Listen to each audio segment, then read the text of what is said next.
Ladies and gentlemen, welcome to today's video, and in today's video we're going to be covering T5 gear. I'm going to go through basically on how you acquire it, why it's so much better than 4-star gear, and some of the little abilities that you may not know that these certain tier 5 items have. So we're going to break that down, go through it all, and I'm going to show you a couple of examples in game as well. So I'd just like to thank everybody who's been showing the sub love on the channel recently. Thank you ever so much. Your support is greatly appreciated. If you're watching this and you're not subscribed, hit that subscribe button, and if you are subscribed, give me a recommendation, ping it out to groups you're in or friends you know that play the game. It'd be much appreciated.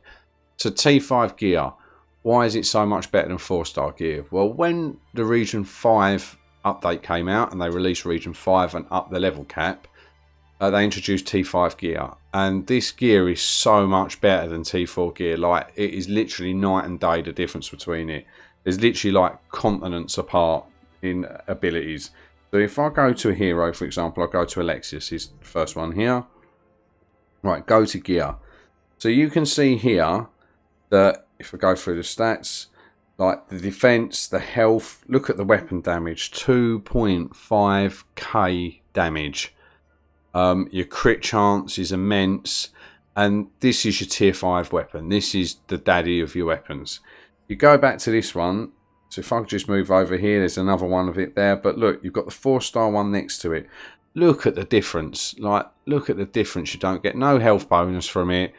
The damage is literally 1/5, and it's only a star below. So having T5 gear is so important for obviously completing Masters, Grandmaster on the Helix Rift events, clearing Region 5.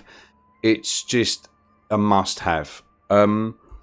You craft these, basically each class has a specific rare material. And in one of my videos I'll put above my head, it basically explains how to craft them and how to farm rare materials as well. So if we go to this weapon here, right. So as you can see, you've got all your different classes here. So, for example, the DPS class uses Ruby. The Shadow class uses Obsidian. And various so on and so on. Like if you go to the support class, like your Disarmer uses Amber. You got your tablets, which are for the legendary weapons, like hero-specific weapons. Which obviously, look at that Lion's Roar, how much more damage that does. So the tier 5 weapons are absolutely ridiculous. And if you look at the tier 5, any tier 5 item, if it's got that little assassin arrow at the top left hand corner, that means that that item has an ability. So if we, for example, just go to this one here, it's maxed out. So evasive mending, assassin training allows healing to take place when evading attacks. So by giving, the only person who can wield this weapon is Domingo. But by giving him this weapon, every time he dodges an attack, he gains health. And these are the little perks that these tier 5 weapons give you that you may not know they do. There's so many different variations. For example, if I go to the armor, you've got Alvero's armor. I'll just use this one. So if I go to this one here, click on that ability, it's Martyr. Sorry. Got that right in the end. If you've got this on Alvero, for example, when he's knocked out and killed, everybody else on your team gains 20% health. So it just helps basically heal the rest of your party. So if you are unfortunate enough to lose your Alvero, for example, if he's wearing this, the other 2 members of your team, if they're still alive, get 20% more health. So there's so many of these little abilities that just help you. Will help make the character better, help make the items better.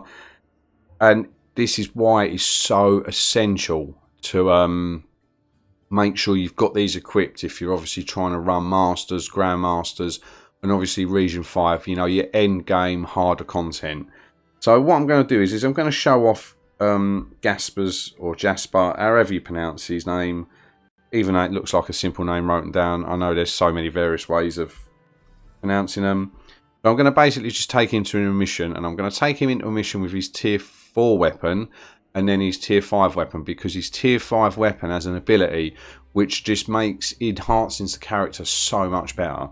So right, let's just go to this one because it cost me the least energy to get in. So I've got Gaspar here. He is sitting on a 4-star weapon. So we go in, and this one is like kind of specifically built for all medics. So anyone who's got the 3 abilities that I'll show you get an extra charge. So if you look at Gaspar here, it's not showing his... Right, there you go. You can see it there. Field Doctor, 2 charges. So that is what he standardly has. So he's got 2 field charges, and then he's got obviously this ability here. So if I now quit this mission, when this loads up,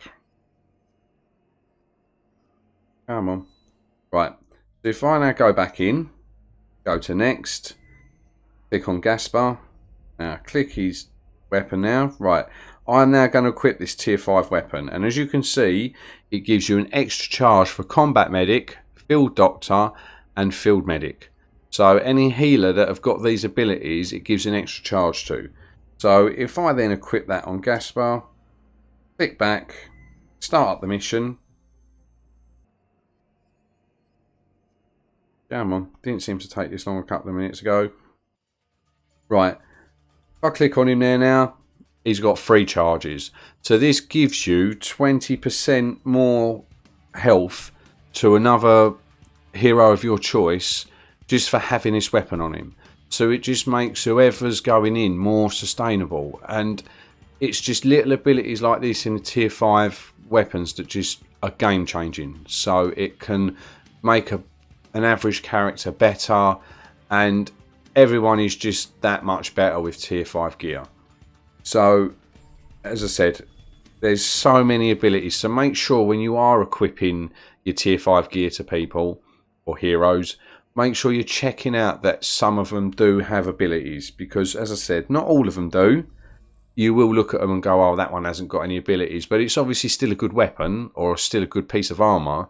It's just not all of them, unfortunately, have the benefit of extra abilities. So like you look here, none of these accessories for DPS, air effect and tanks have any special abilities on them. But then you go to here, these ones here, your navigator gives you an extra charge as long as you're not a grandmaster in that skill. Like for example Yusuf isn't, he gets an extra charge on his free run ability. So instead of having 5, you've got 6, and that can be the difference between you making a jump successfully, especially if you've got not a great agility check in the first place and you need to use a lot of these. Having that extra one can make such a difference. And there's obviously ones that add charges to your assassinations. There's ones that give you more evade, ones that give you abilities like on guard. So if you strike first, the next bit of incoming damage is reduced. So just make sure that before you're equipping these weapons and armor and gear, make sure you read the abilities that the armor has, because it may help you make a decision in game that you might not have made if you didn't know that they had this ability. So I'm really hoping that you did find this video interesting. I really hope that it does help you understand tier 5 gear a little bit better. And as I said, there's plenty of videos on the channel. I'll link them at the end of this video, so they'll flash up above my face. And you can have a look at them because it makes for good watching. So enjoy the rest of your day. Thank you ever so much for all the support on the channel. Drop a like. Have a fantastic day and take care of yourselves. Good night.